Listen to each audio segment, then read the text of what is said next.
안녕하세요. 반갑습니다. 랭군입니다. 오늘은 중력에 대한 이야기를 좀 해보려고 합니다. 중력.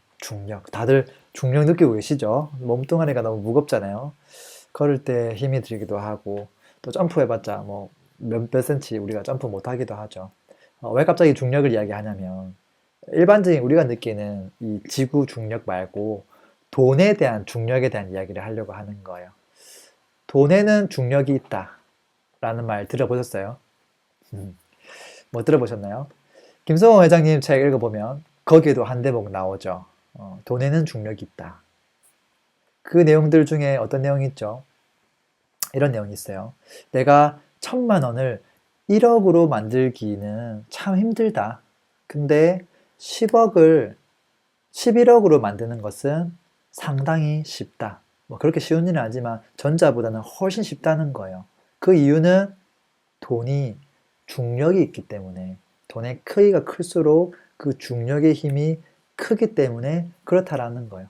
현실적으로 생각해 보면 뭐 간단하죠.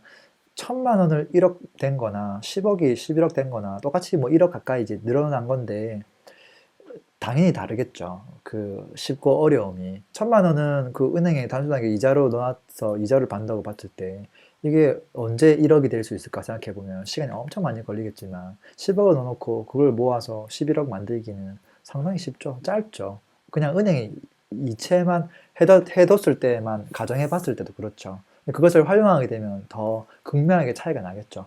투자 금액이 적은 투자처와 투자 금액이 높은 투자처는 진입 장벽이 있기 때문에 그만큼 수익률의 차이가 더 날 확률도 매우 높고요. 안정성도 매우 높고요. 실패할 확률이 없고 이제 그러다 보니까 당연히 돈이 커지면 클수록 더 빨리 자산이 불러나는 경향이 있는 것 같아요. 그 말을 한 줄로 요약해 보면 돈에는 중력이 있다라는 것이죠.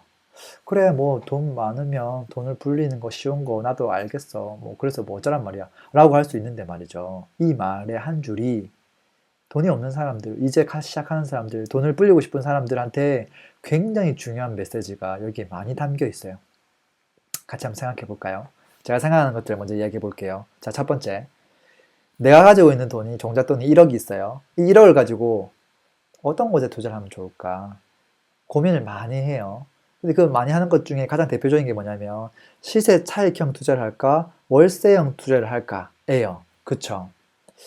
야, 그대로 매달 매달 돈이 꼬박꼬박 들어왔으면 좋겠는데 투자해놨는데 꼬박꼬박 들어오면 그 돈이 돈을 버는 거니까요.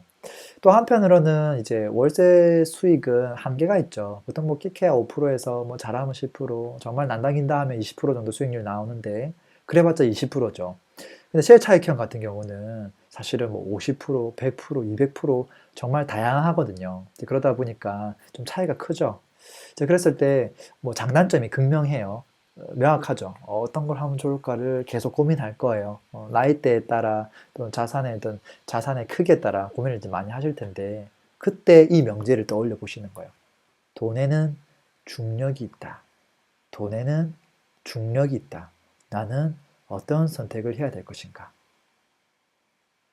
그 선택은 무의미하다라는 결론이 나올 거예요. 조금 더, 이 예시를 조금 더 말도 안 되게끔 한번 뒤집어 볼게요. 내가 가지고 있는 자산이 1억이 아니라 100만 원 있어요, 100만 원. 이 100만 원 가지고 월세형 투자하면 좋을까? 또는 시혜차익형 투자를 하면 좋을까? 고민하고 있는 사람이 있다고 보자고요. 뭐 실제 100만 원 가지고 그 투자를 둘 다 하기가 진짜 어렵죠. 특히 부동산 분야는. 근데 뭐 가능하다고 보고요. 저 지방에 뭐 한 2천만 원짜리 뭐 그것도 좀 불가능한데 어쨌든 그렇게 가정해 봤을 때 한번 보자고요. 둘 중에 어떤 선택을 해야 될 것인가? 100만 원 가지고 월세 세팅하면 한 달에 한 6천 원 정도 나오고요. 실차익이 해서 잘 되면 한 6만 원 정도 번다고 보자고요. 뭐를 선택하더라도 큰 의미가 없어요. 이 사람이 해야 될 일은 뭐냐면 내가 투자할 수 있는 금액이 100만 원이 아니라 빨리 1,000만 원을 만들어내야 되고요. 1,000만 원이 아니라 빨리 1억을 만들어내야 되고요. 1억이 아니라 빨리 10억을 만들어내야 돼요. 이 종잣돈, 투자되는 금액의 크기가 여기서 말하는 돈을 의미하는 거예요. 내가 가지고 있는 순자산을 의미하는 게 아니에요. 내가 만약에 한 순자산 10억 정도 되는데 10억짜리 아파트에 살고 있어요. 대출 없이. 그러면 어떻게 되는 거죠?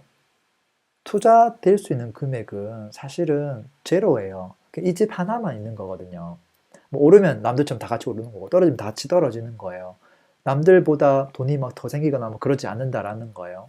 자, 그래서 이 투자되는 금액, 그 금액의 크기를 늘려나가는 게 투자자한테 매우 중요한 명제라는 거예요. 뭐 월세를 할 거냐, 시세차익 할 거냐, 뭐 토지할 거냐, 뭐 할 거냐, 그런 것들은 굉장히 부수적인 것들이고요. 중요한 것은 돈의 크기, 투자되는 돈의 금액을 어떻게 내가 늘려나갈 것이냐를 지속적으로 고민하는 게 필요하죠. 돈이 적으면 어떻게 되죠? 당연히 일을 더 하고, 더 열심히 하고, 회사를 그만두면 안 되는 것이고요. 때로는 투잡도 하고요. 또는 아르바이트도 하고요. 맞벌이 하고요. 그리고 돈을 열심히 번 거를 소비하지 않고 저축해야 되고요. 그리고 이 투자되는 것은 월세든 뭐 시세 차익이든 간에 이 자산이 투자된 금액이 계속 늘어날 확률이 매우 높은 그러한 투자처에 투자하려고 이제 고민을 계속 해 나가야 되는 거죠. 그렇게 하다 보면 나중에 뭐 투자가 좀 성공적으로 되다 보면 돈의 크기가 조금씩 커지겠죠. 근데 커지다 보면 이게 씀씀이도 같이 커져요. 씀씀이가 커지면서 또 어떤 게 커지냐면 실거주에 대한 욕심이 막 생겨요. 그래, 내가 돈이 한 3억 정도 있으면 그래, 한 대출 한 2, 3억 더 해서 한 6억짜리 집 들어가야지. 내가 자산이 한 6억 정도 되면 그래, 한 9억짜리 집 들어가야지. 한 10억 정도 있으면 한 15억 정도 되는 집 가서 살아야지. 이렇게 하다 보면 씀씀이가 커지는 거예요. 그것만큼 깔고 있는 돈의 크기가 커지고요. 반대로 중력을 10분 활용할 수 있는 이 투자 금액의 돈은 계속 작아져요. 그러니까 순자산의 크기가 커진다고 해서 중력의 크기가 커지는 게 아니라 투자할 수 있는 금액이 커지는 게 중력의 크기가 커지는 거예요. 그래서 내가 어떤 선택을 할 것인가에 대해서 여러 가지 것들을 고민해 볼 수 있을 거예요. 지금 내가 이것을 선택하고 행복을 빨리 누릴 것인가? 아니면 2년, 4년 그 중력을 확실하게 이용한 다음에 그 다음에 내가 원하는 것을 그때 가서 마음 편하게 살 것인가?